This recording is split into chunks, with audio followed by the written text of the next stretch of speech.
Well, the reason I've picked this is I'm not enormously enthusiastic about Capote's early short stories. Actually, the ones that went into making his reputation as a young writer have a kind of dustiness, which you feel in John O'Hara's short stories, which you feel in a lot of 1950, 1955, 19, right up until the 60s. There's a kind of dustiness about the prose. It's really spottable. The exception to that, for me, is this strange story, and I think it's a prophetic story. But I don't think he knew it was prophetic. I don't think he had any idea that he was writing his own obituary when he wrote it. It's called Shut a Final Door, and I'll discuss why it's like an obituary, but I'll just say that he wrote it in 1947, right after the war, when he was 23 years old. He was just making a name for himself. He'd just published Other Voices, Other Rooms. He had his first check, I think it was for $20,000, and so he was feeling pretty cocky, and he banged off the story. Harper's turned it down, but then another preeminent magazine bought it for $300, and Capote went around with his check for $300 saying, "See, I just sold another short story," and it was Shut a Final Door.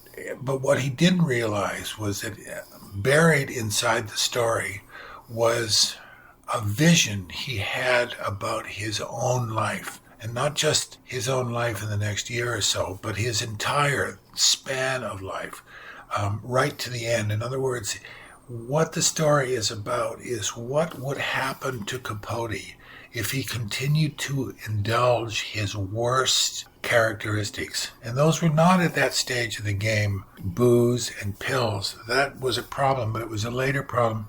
His problem at this stage of the game was he had a classic gay bitchiness about him, which is that he didn't have a good word for anyone, and he was not above making a clever joke, but a put down in public for almost anyone around. And as you learn later on in your life, going through life with ugly thoughts about people, no matter how beautifully you articulate them, poisons the soul. And I think Capote started to poison his soul by being like the guy is in this story, but I don't think he had any idea. And as his life progressed, he became more and more like the guy in the story that he wrote when he was 23, and finally died exactly like the guy, and whose life came to a difficult and punishing and painful end, because if you shit on people, eventually they all hear about it. Eventually they all turn on you. It's like they say, you can fool some of the people some of the time, but not all the people all the time. And I think Capote just badmouthed so many people that near the end of his life, nobody had a good word to say about him. And this contains the ironic germ that he wrote at 23. And here's the very, very first paragraph. It's a piece of dialogue. And a woman is chastising this young man, who you can realize is Truman Capote. And the woman says to him right at the top of the story, "Walter, listen to me. If everyone dislikes you, works against you, don't believe that they do so arbitrarily. You create these situations for yourself." And then it goes into the prose, which I'm just going to read a little bit from. Anna had said that, and though his healthier side told him that she intended nothing malicious, if she wasn't a friend, then who was, still he despised her for it. And he went around telling everybody how much he despised Anna. What a bitch she was. That woman, he said, don't trust that Anna. This plain-spoken act of hers is nothing but a cover-up for all her repressed hostility. And later on in the same paragraph, she dumps him. And she says this very telling speech to him. "I'm sorry, Walter. I just can't afford you any longer. I understand you very well, and I have a certain amount of sympathy. But it's very compulsive, your malice. And you aren't too much to blame. But I don't ever want to see you again, because I'm not so well myself that I can actually afford it." So that's how the story begins. And that was very much Truman's life at 23, which was he was kind of a prodigy. He published his first story, Miriam, I think when he was 20 years old or 21, in Harper's, and it caused quite a fury.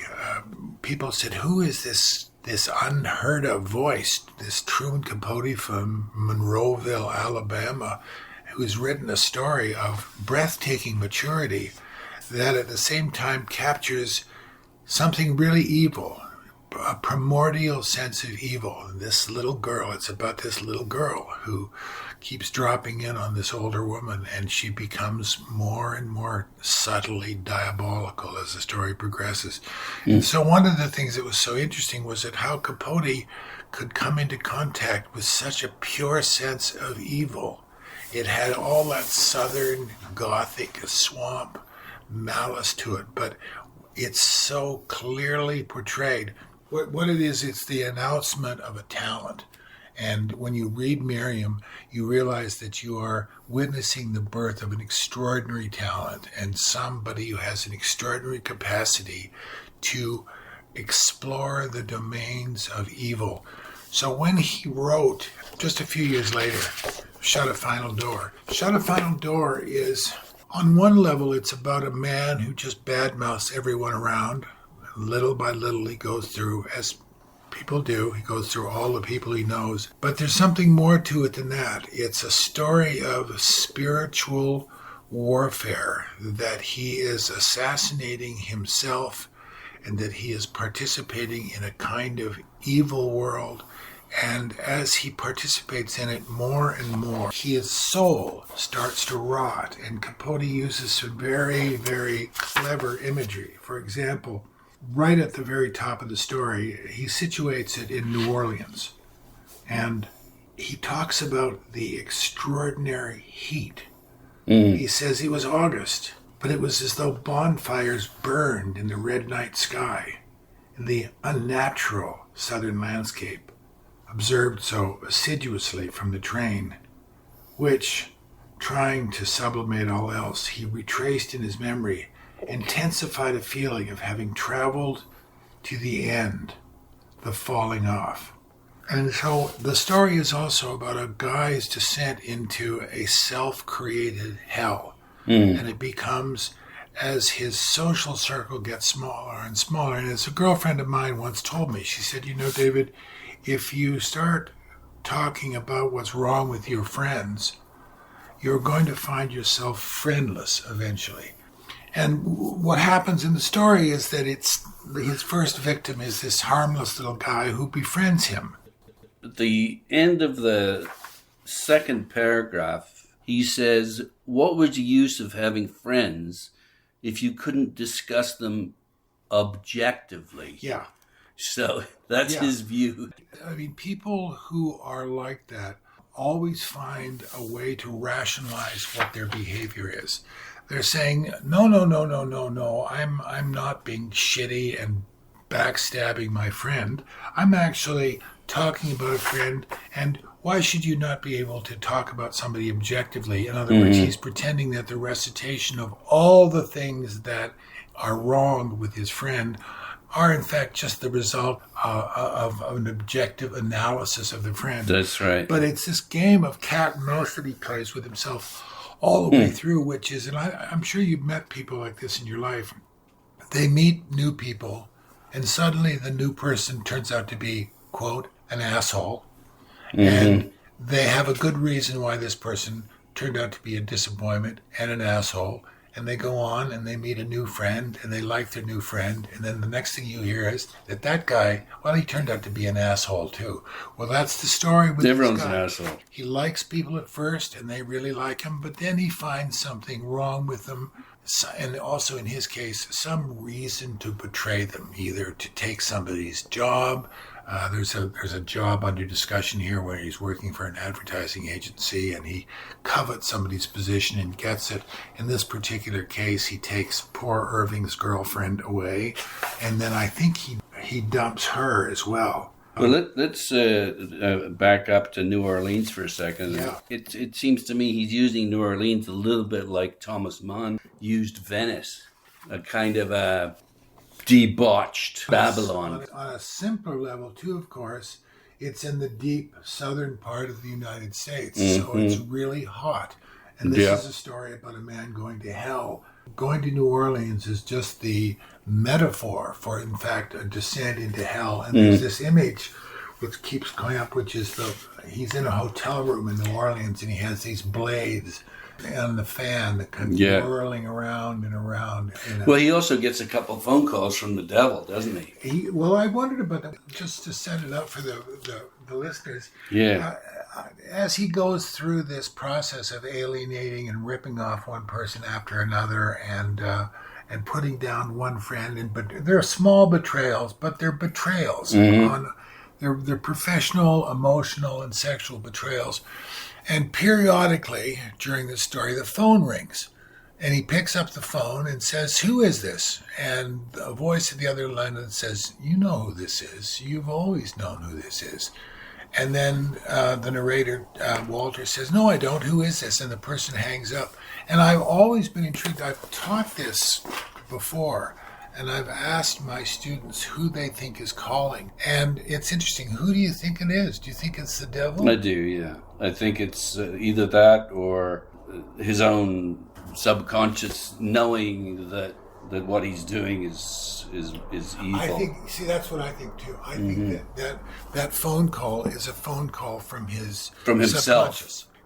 You know, when you're living badly, when you're living in bad faith, I mean, you or me, I have a conscience, and that's my conscience speaks to me. And I know when I'm doing something bad. I can feel it in my body. Although, as you say, he continually tries to justify his behavior. Look at this one here. This is just the second page. He says, "An eye, the earth, the rings of a tree, everything is a circle, and all circles," Walter said, "have a center." It was crazy for Anna to say what had happened was his own doing.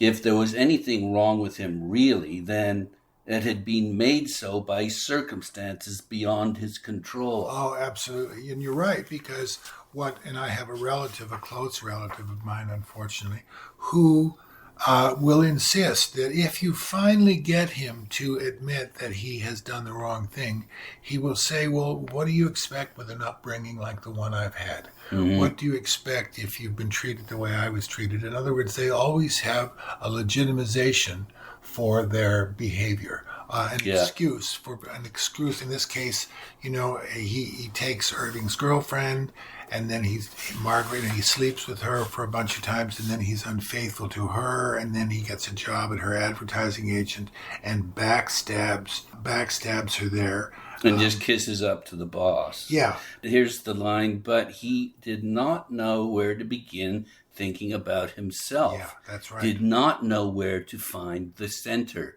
So maybe that phone call is the center calling. Is the center, and of course, right to the end of the story, he still doesn't know who's making the call. There's no epiphany for this guy. One of the admirable things about, I think, the short story, which is that Capote resists an epiphany. He resists the opportunity to say that this guy understands finally that he's a bad person and he's going to be a different person. The guy is rotten from the beginning of the story right to the last thing. And when he gets that last phone call from the devil or from his conscience, he's still saying, "Who is this? Who's calling?" Yeah. And at one point, Margaret says to him after they've destroyed this Irving, and he attacks him. Remember that sad thing? He comes into the bar and he he hits him in the chest like a girl. And then he says, "Stay away from me. I hate you." And Margaret says, "He'll never be sweet again," she says. Yes. And then we taught him how to hate, right? Reveals himself and says, "I don't know what you mean."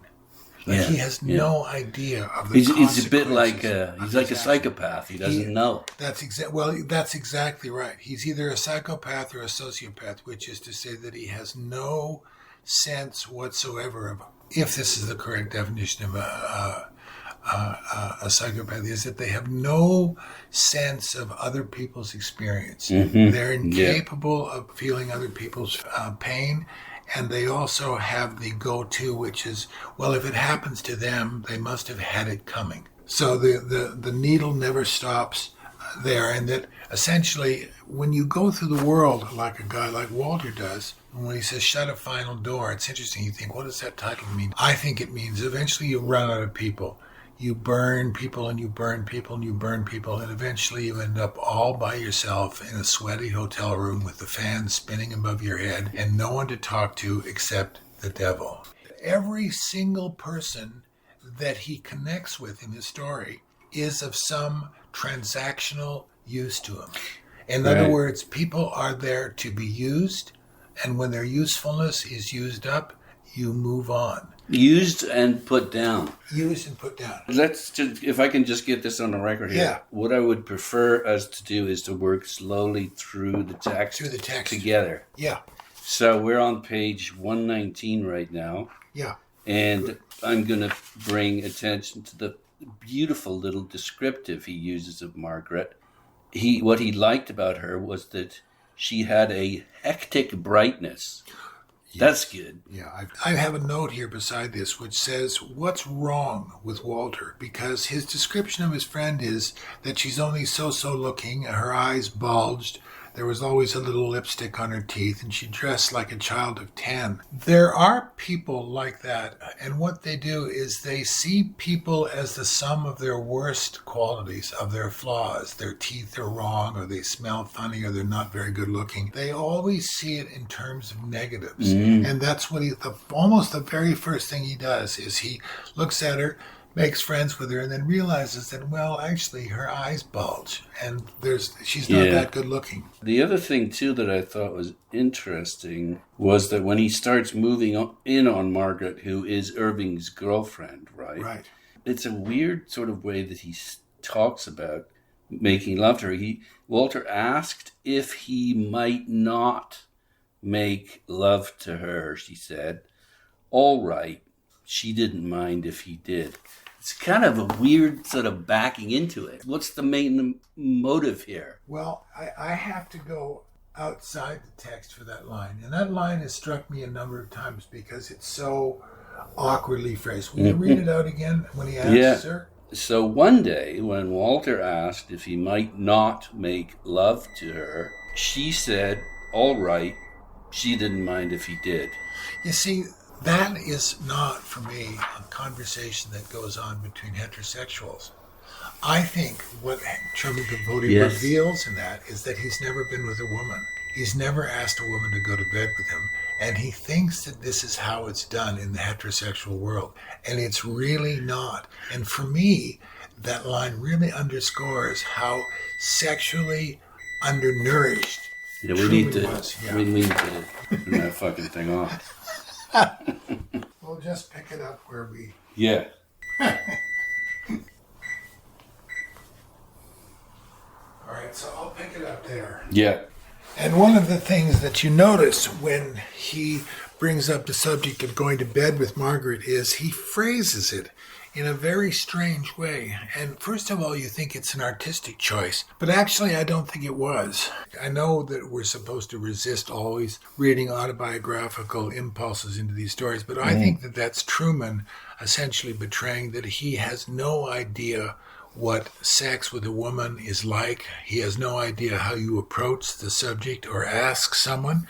It's a gay man's imagination of how us heterosexuals do it. The line, I have to tell you, clunk for me. I thought this is both self-revelatory and bad art.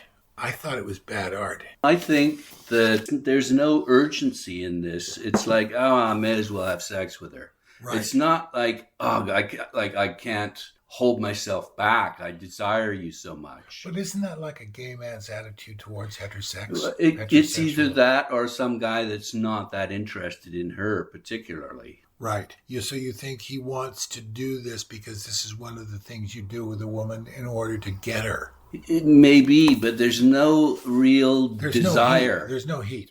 It's like a negative. It's backing into it. And that's what I meant, which is that it sounds like you're suggesting almost like it's a pragmatic. Yeah, a ploy almost. Thing. Yeah. It's like, all right, let's see now. I need Margaret for X, Y, and Z reasons. So what do I have to do? What do you do with a girl? Well, one of the things you have to do is you have to make her like you. And the other thing you have to do is you have to sleep with her. But there's no sexual heat in that. It's a purely, once again, it's transactional. This is what you do to get what you want from that someone else. person. Yeah. Even if it means hurting them. Yeah.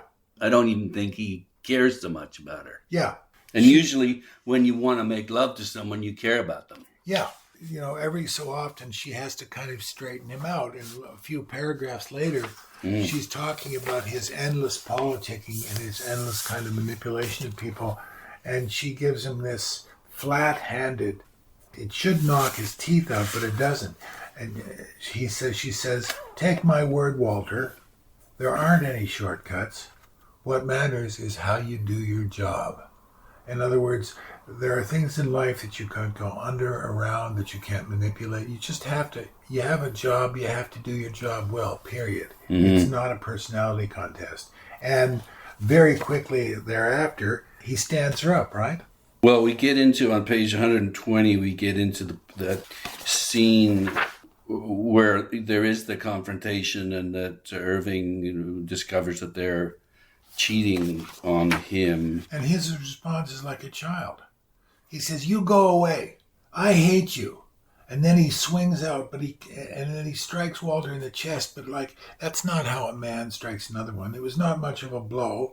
And when Walter did nothing but smile, Irving slumped against the jukebox, screaming, fight me, you damn coward. Come on, I'll kill you. I swear before God I will.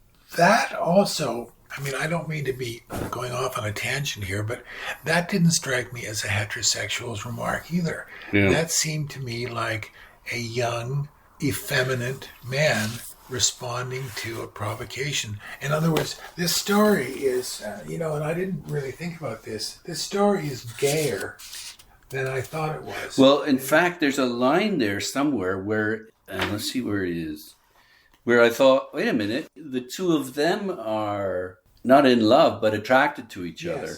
Where the hell is that? Anyway, it was a point that, it alerted me to the fact that there was more to their friendship, Irving and Walter, than just being buddies. Yeah, but once again, it's he arrives at this conclusion at the bottom of page 121, and he arrives at this conclusion with everybody, which was one of these days he was going to have to get rid of her, and soon. So he makes these conquests of people, uses them, gets all he can get from them, and then moves on.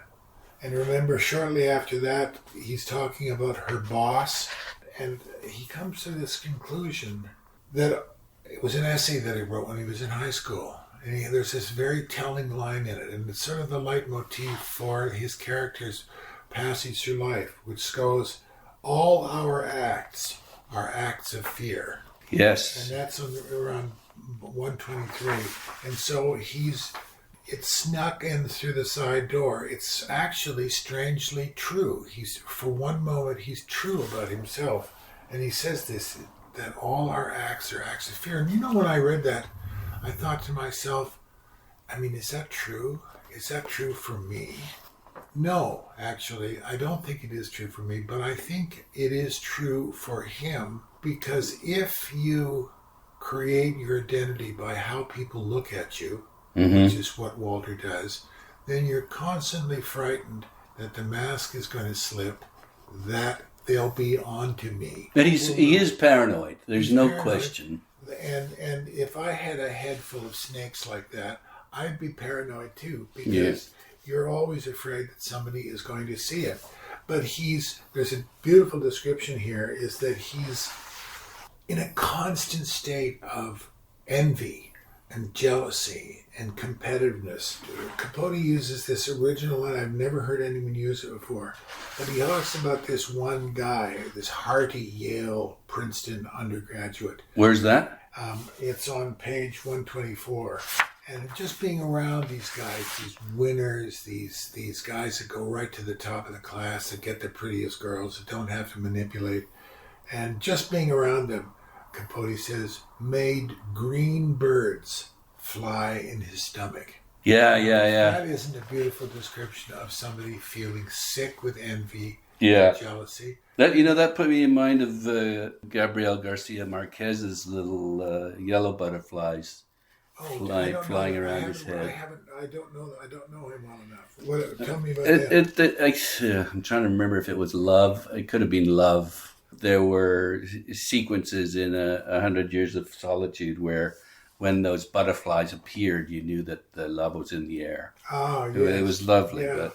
But let's just finish page 123, okay? Okay, because I want to move to 124 because it has one of the best lines on it that every so often in this story. I mean, I confess that I identified a little bit with it because early in my life, I think I felt some of the things that Walter feels, the kind of jealousy that people around you are doing better than you are, that people see through you and that you're not as interesting as you hoped that they saw.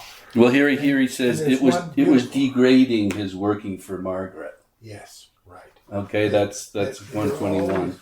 Better than your company. And he says right here, he says, and I've done this too, which is what you do to make yourself feel better about yourself is you accumulate friends who make you look good. In other words, the guy who doesn't feel sure about himself thinks, if I get a pretty girl as a girlfriend, people will think that I'm the kind of guy who deserves to get a pretty girl. Yeah. And there's this exquisite description he says right here. One evening he went with Anna Stimpson to see a film featuring that Randolph girl. The Randolph girl is someone he's just met. And here's what he does. He uses her friendship immediately, even in the presence of strangers. And he says, and before they were scarcely seated, everyone for aisles around knew that she was a friend of his, knew that she drank too much, was immoral, and not nearly as pretty as Hollywood made her out to be. In other words, you gain public recognition by the people who like you. And what you do with the people to show that you're close to them is you betray secrets about them. And that makes people even more convinced that you're close to them, that you're That's right, because they would only tell that to someone. Yeah, precisely. But it's interesting what she says.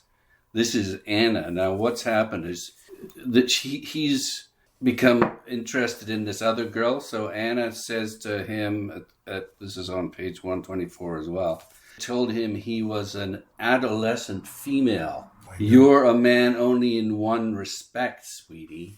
Once again, that's an interesting line about, is that how Truman Capote saw women? Or is that how this, I mean, that's quite a thing for a woman to say about other women. She said that about Walter. Right, that's what I mean. But don't you think it's a strange thing for a woman to say about a man, which is, in other words, definitely, it implies that that's what all females are like. That was the only thing that struck me as strange. It made me think that maybe Anna was not so healthy because she said, you're an adolescent female. In other words, that kind of behavior is the sort of thing we expect from an adolescent female. I'm not sure a woman would talk about members of her own sex that way. Well, it's kind of maybe what young girls do. They gossip in an unkind way to put down their... Yeah, that's right. That's exactly... That is exactly what young girls do. So you're right, it's not actually a particularly kind... And he does say an adolescent female. And adolescent females are, of course, notorious for gossiping in the hallways. But once again, it's, Walter is justifying his behavior this time to dumping and putting Anna down. And he's also, right at the end of 124. Says, all his life, some cheat had been dealing him the wrong cards. That's right, yeah. So again, he's persecuted.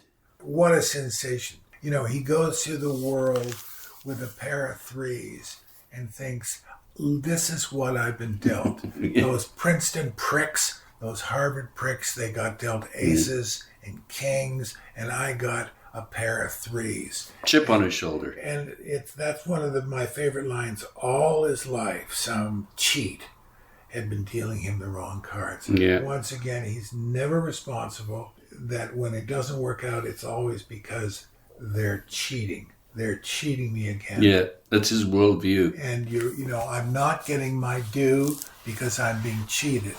Glass half empty. Yeah. Now, halfway down 125.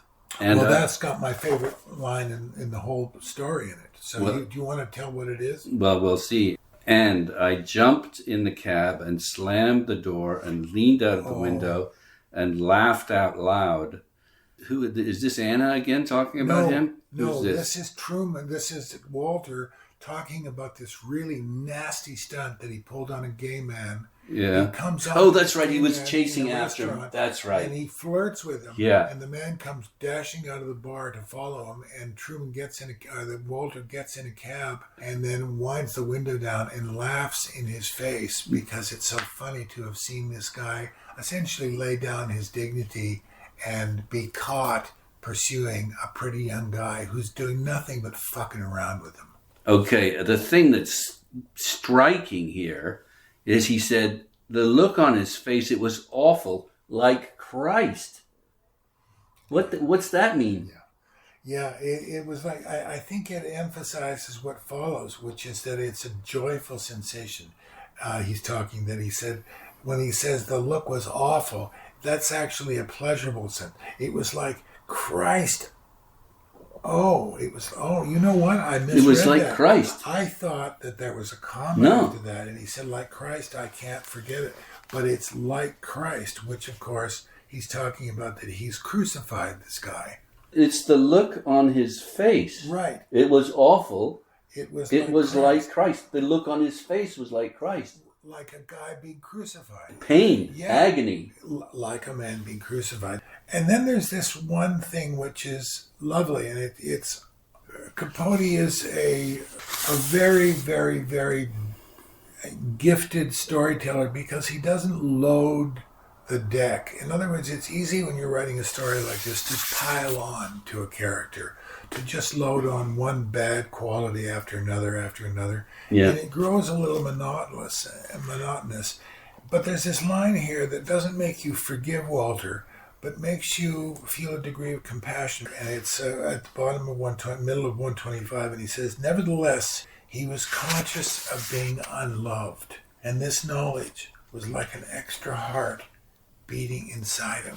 Right, I've got that underlined. Yeah, that's a beautiful line. Sure is. And also sure the sensation, I mean, who can feel superior or even good about somebody getting their druthers if actually they feel as they go through their day that people don't love them?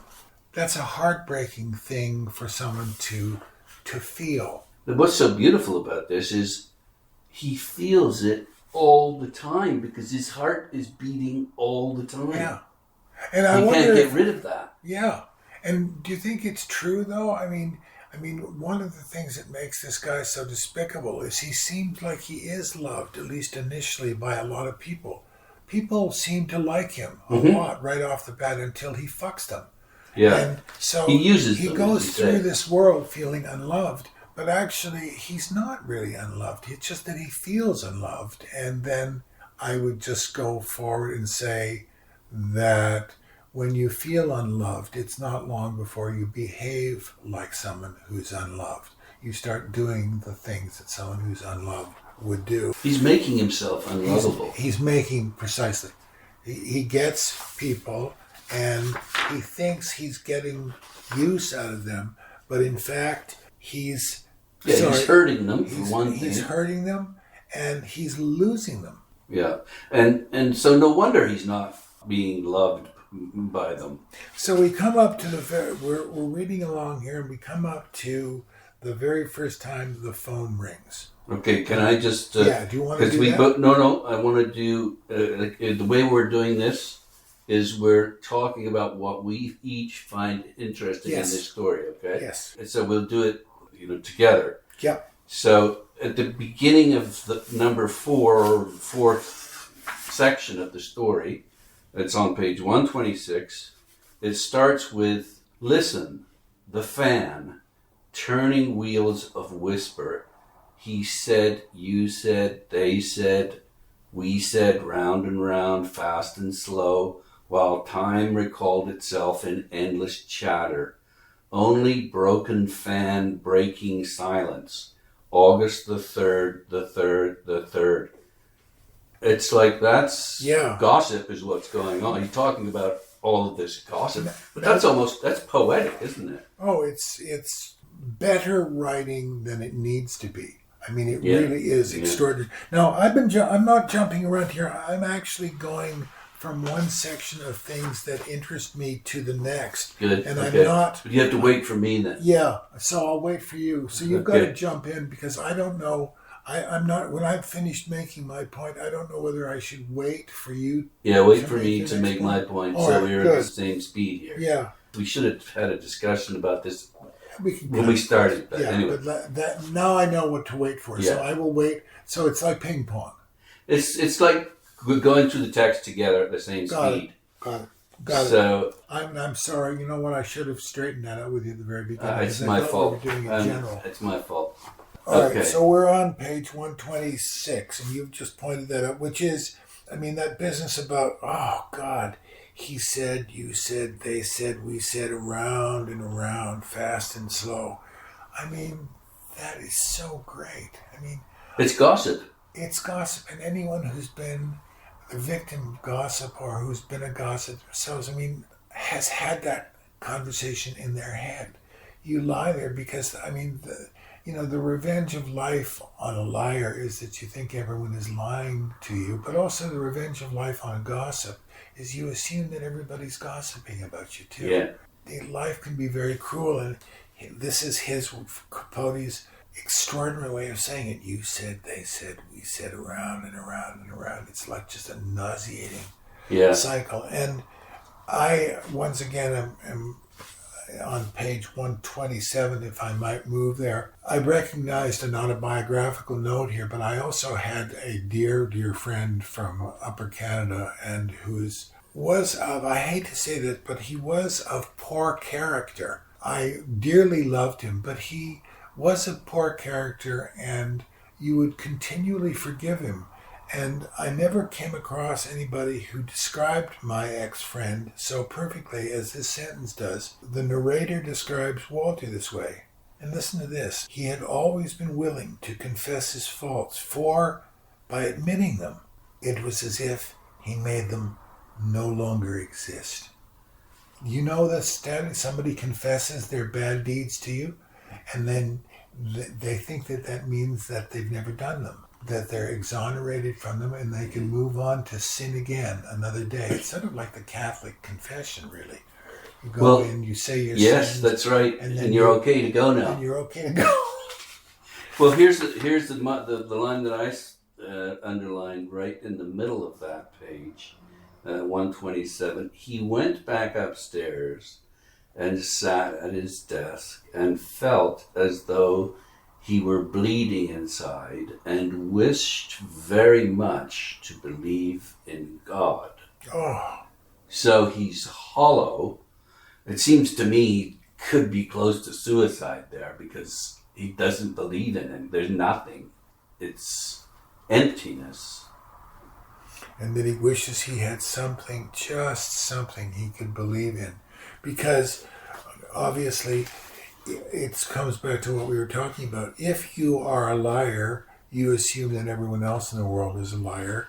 And if you don't believe in yourself, if you know you're a rat and a liar and a louse and a betrayer, you assume everyone else is. And so, by your own definition of the world, there is no one to believe in. There is no one to trust. Mm-hmm. Because they're all like you. They're all assholes. They're all cheats. And so what an awful, as you say, it's hell. Yeah, you are living in a self-created hell. Because wherever you look, you see a reflection of your own shortcomings.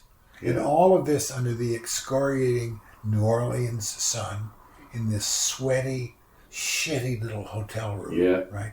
You know, that's the end of the line. Tawdry. Yeah, tawdry. It's small time. You know, it's not the devil with the tail and pitchforks and the screen of fire. It is a different kind of hell. It's a shitty, tawdry, small time hell. Yeah. Your turn. Okay, I'm just halfway down. For the end of the first paragraph on 128, I love you, he said, running after her. This is Margaret again. Yeah. I love you, he said, running after her. I love you, he said, saying nothing. So he doesn't believe what he's saying. It's bullshit. Once again, it's transactional. Yeah. It's what you say to get what you... It's almost like I've heard people say that before. Mm-hmm. And they I'll don't tell mean you I it. love you just to get laid. Yeah, it's the last strategy they can come up with. Mm-hmm. And it's empty. They don't mean it. They don't love you. It's just simply the last strategy. And there's something that I was just thinking of. It'll come to me. Well, in the meantime, she turned around. The blue hair ribbon matched her eyes, and her eyes, gazing up at him, softened, but became rather friendly or pitying. Oh, yeah. And he tries that pathetic thing about, you remember the good times that we used to have together? And he says, we used to like to go to Benny's, remember? It's so pathetic. It's like trying to summon up an image when they liked each other, before the water was polluted. And she just says, look, I got a date. Goodbye. And I think shortly thereafter, if I'm not mistaken, I keep having those notes all the way through here, which is, once again, Capote is foreshadowing what will happen to him in his own life, which is that he will fuck people around, and then when they finally give up on him and they walk away, he tries the last gamut, which is to say, I love you. Mm-hmm. And I watched a movie once many, many years ago, but there was a line in it about that I've never forgotten. And the man says to the woman, the relationship is on the rocks. The man says to the woman, I love you. And the woman says back to him, she says, whenever you say you love me, it always sounds like you're asking for something. Isn't that beautiful? That's good, yeah. And that's exactly what's going on here. He says, I love you. Well, asking to be told you love them back. That's right. Well, and this works into this exactly, the reassurance you said. This is the bottom of page 128. It was like the time he failed algebra and felt so relieved, so free. Failure was definite, a certainty, and there is always peace in certainties. He lives with uncertainty. I know, he doesn't know if he's loved or what. It's uncertainty is a key part of this story. I know, and it's also, you got to remember that, I don't know if you remember being 22 or 23 years old when Capote wrote the story, but that is a very sophisticated observation to make about life and the world. And when you consider that Truman Capote was 23 years old when he wrote that line, which was, failure was definite, a certainty, and there is always peace in certainty.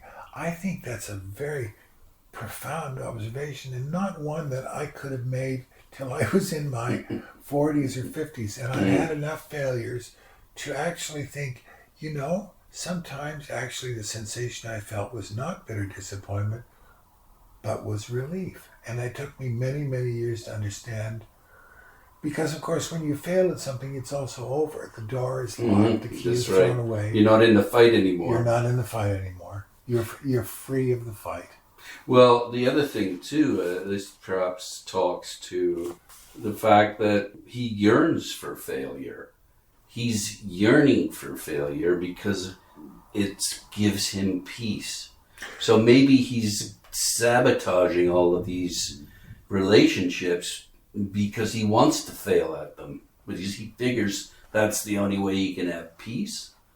I know that's a bit twisted up, but I think I'm not sure that he is that complicated. I think he's more acquisitive than that. In other words, I think you're right that the failure gives him a sense of peace, but I don't think he has the self-awareness, even on a subconscious level, to pursue failure with that as an end. Okay. And then we move on here, and this is the first or the second call from the devil. And where's that? What and page? This is on 129. Okay. And he says, who is this? And there's this very telling line. And this is very hard, artistically very hard to pull off, because this could be very melodramatic and very corny. But it works because it's very sparse. There's very little of it. And it doesn't go on too much. But he says, who is this? And the voice says, oh, Walter, you know me. You've known me a long time.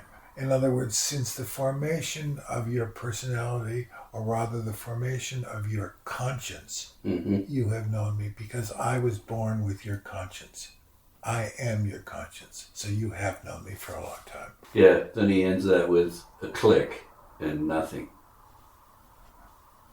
Yeah, I'm good all the way up until the top of 131, and the bar, very large, very hot, and noisy, was brilliant with summer season grotesques. Oh, yeah. Now there's one. Sagging silver fox ladies. Yeah, and a little stunted jockeys. That's it's good. An overused image, but it's like the bar in Star Wars, It's, yes. But also, when you're unhappy, the world does seem to be full of grotesque people. I have noticed, for example, when I've had a breakup with a woman and I've been really devastated and I've wandered around the city in a state of horror, I've been shocked by how horrible the people around me are, how ugly and animalistic they seem, their features seem that. And I realize now that it's actually a projection of how I'm feeling onto the world. But I keep thinking at the time, why, when I'm in this terrible emotional state, would all the ugly people in the world decide to show up today? That's right. Well, it's like when you're in love, it's the opposite. Yeah. Everyone's gorgeous and beautiful. And, you think, absolutely. Yeah. There are sort of little resonating lines or images here. When one of the grotesques is a woman that Douglas sits down with who has a club foot, because there's a club foot in Madame Bovary. So that's what flashed into my mind. I remember they do some operations on it, and it doesn't. Her husband blows a very rudimentary operation. And with the result that the man has to have his leg amputated. Yeah, a young boy. But it's a club. It's a relatively small piece of surgery. And Charles Bovary messes it up, and they have to take the kid's leg off. Yeah, good writers don't use imagery and metaphors deliberately. Bad writers do. So when a good writer does something like something symbolic, it's artistic or it's unintentional, but it's never deliberate. And this clubfoot is very interesting because I think it's subconscious. And what it is here is a man, Walter, who is flawed, but it's all internal. He appears to be an okay person, but actually the rot is internal. Here is a woman he encounters who wears her deformity on the outside. And somehow they are, in a way, a match for each other. They're both flawed. And that also speaks to the same thing, which is, why is it when you're heartbroken that not only do you run into all the ugly people in the world, but you run into somebody with a club foot? And I remember when I read it to myself, I would think, if I were Walter, why, when I'm in this state of enormous fragility, would destiny send me a woman with a club foot? I mean, I'm already half crazy. This is going to push me right over the top. Why today? There's a Mom novel too, where a club foot, he has a club foot, but down toward the bottom of 131, it was depressing to listen to, but Walter, afraid suddenly to be alone, stayed and drank and talked in the way he'd once talked to Anna Stimson. Yeah, that's very sad. And then, once again, when you're feeling fragile, it does appear the world presents all its grotesqueries. And then he hears this child's voice going, why? Why? Next door, that's right. Because they go up to the room together. Yeah, there's no reason for it to happen, but it's one of those days when all those ugly moments happen to you. And of course, this, I think, emphasizes Walter's descent into hell. That gradually the creatures around him, like Dante's Inferno, Yeah, that's exactly right. more and more grotesque. Yeah. And it's right at the very end of that section there, section 5. Experience is a circle of which no moment can be isolated, forgotten. Oh. Isn't that great? The circle of hell. Right. I hadn't thought of that, but absolutely.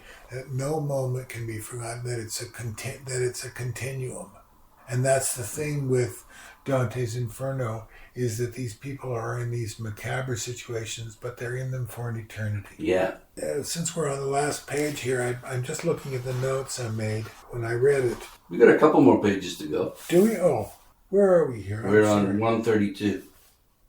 Oh, we're on 132. Starting section number 6, and the first line that I'm taken with is, she came out of the bathroom wearing only a sleazy, flesh-colored kimono. And once again, it's just like things are getting uglier and uglier and uglier. Once again, of all the women that he's taken into hotel rooms and into his apartment, why would he end up with this woman with this grotesque club foot and this sleazy gown? Sleazy gown, and then he says, and the monstrous black shoe.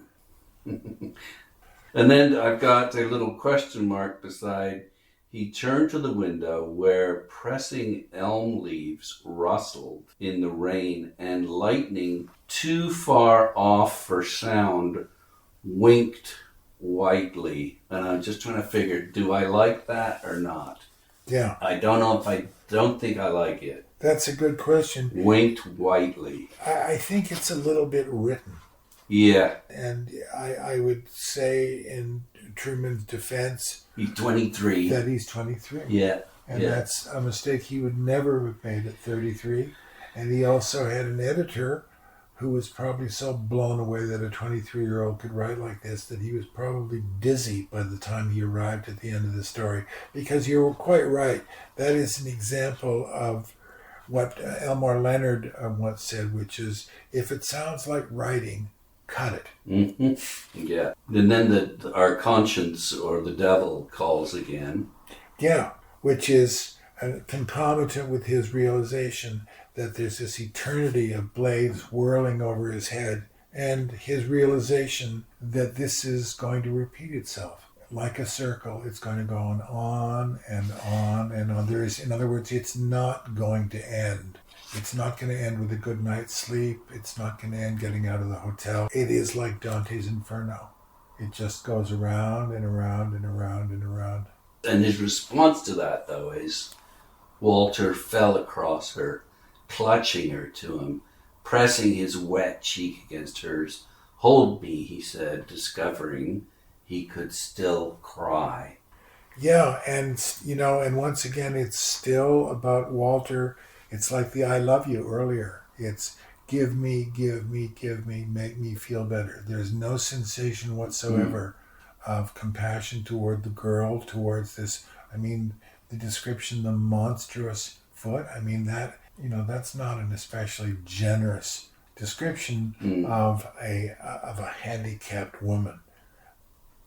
It's interesting, isn't it, how he hears his conscience and it makes him break down and cry.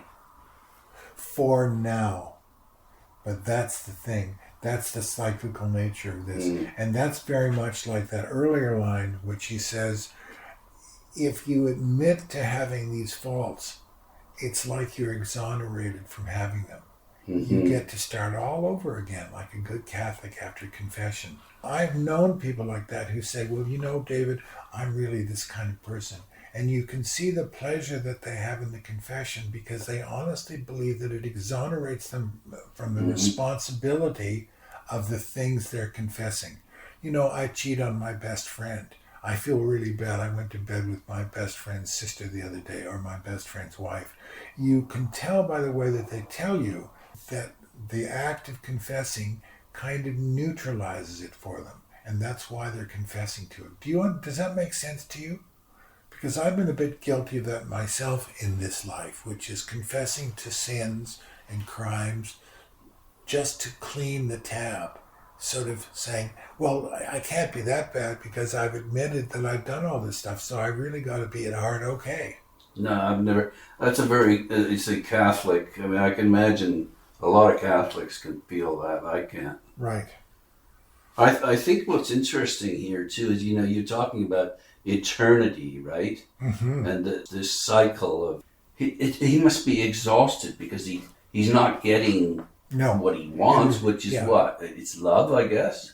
It's stillness. Yes, but he wants peace. Yeah, he wants stillness. From what, though? Just to be enough for life to not be painful, to just be enough, to sit here and not hurt. Why is it hurtful? Why is because he doesn't have the things he thinks he wants. Which are? Love, fame, money, a lot of meretricious ends, none of which have ever given him the things that he needs. But what he wants is he wants peace. He wants to stop wanting. He wants to stop hurting from the absence of things. Yeah. He wants what we all want, really, which is that still moment, what T.S. Eliot talks about, that still moment in the center of the universe where you're beyond wanting, where you just are. And he craves that. I think as Christians crave it, as religious people crave it, it's to beyond wanting and needing and being hurt by the absence of. He's like a shark. He never can stop swimming. Because he isn't fulfilled. There's no rest. There's no rest. And here's what I think he uses as a metaphor: 4 spinning fan blades, wheels and voices, round and round. And after all, as he saw it now, there was to this network of malice no ending, none whatever. Yeah. So there's the fan. Yeah, and there also, I think, is Truman's personal suspicion that he was going to end up like this guy, alone, disliked, and dissatisfied. Because you've got to remember, pursuing the things that Walter pursues is an exhausting activity, and that speaks to what you're talking about. It's exhausting to be constantly hungry and constantly searching and constantly wanting and scamming and trying this and trying that. I mean, he doesn't just want peace, he wants stillness. He wants to stop reaching for things and grabbing for things and losing things. Yeah. And I think that it really is Capote's worry, very real worry, that he was going to end up like this. Here he was 23 years old. He was desperate to be taken seriously as a young man, as a young writer. He was a young gay man. He was desperate to be accepted and to be liked. And, he was a 5'2" homosexual coming from the deep south. That's got to be a haunting experience. And I think this is a story about Truman's self-loathing, that it's a projection of, what if my life goes this way? What if I fail as a writer? What if I fail as a lovable person? Right at the very end, he talks about the heat frightening him, for it made him know tangibly his own helplessness. Yeah. So he's yearning for something, but he realizes that he can't attain it on his own. Is that it? That he can't fix it. Whatever is wrong with his life, his unhappiness. And that's despair, isn't it? Him. It is. It's complete despair because there's no end to it. Yeah. You think and he can't do anything about it. There's no solution to it. Yeah. It's a continuous sensation that it would appear to go on for the rest of your life. And I think one of the reasons that Truman had the drinking and substance abuse problems that he had, and I mean this, is that I think he did that to quiet those sensations, to anesthetize himself from the constant wanting and the constant sense of dissatisfaction. And I think that's why he drank. I think his pursuit of alcohol eventually became addiction. It was seeking an anesthetic. Yeah. If you're feeling that kind of stuff all the time, all you want is a little holiday from yourself. Yeah. Yeah. And He can't do anything about it. And he realizes that too. But booze can. Booze and pills can give you a temporary island of respite from all of these sensations. The problem is that when you sober up or come down, the hangover comes on and the things are... It's all there again. It's all there again, and sometimes worse, because of the things that you do to make yourself feel better often result in things that make you feel worse. Well, aren't we smarty pants? We think we are. Well, that's all that matters. We're having a good time, though. That's what matters. Yeah. Yeah, that's an example of. It's not a terribly long read, but it's a lot of juice there, isn't there? Oh God, man! I think it's a wonderful story. I think it's just jam packed with goodies.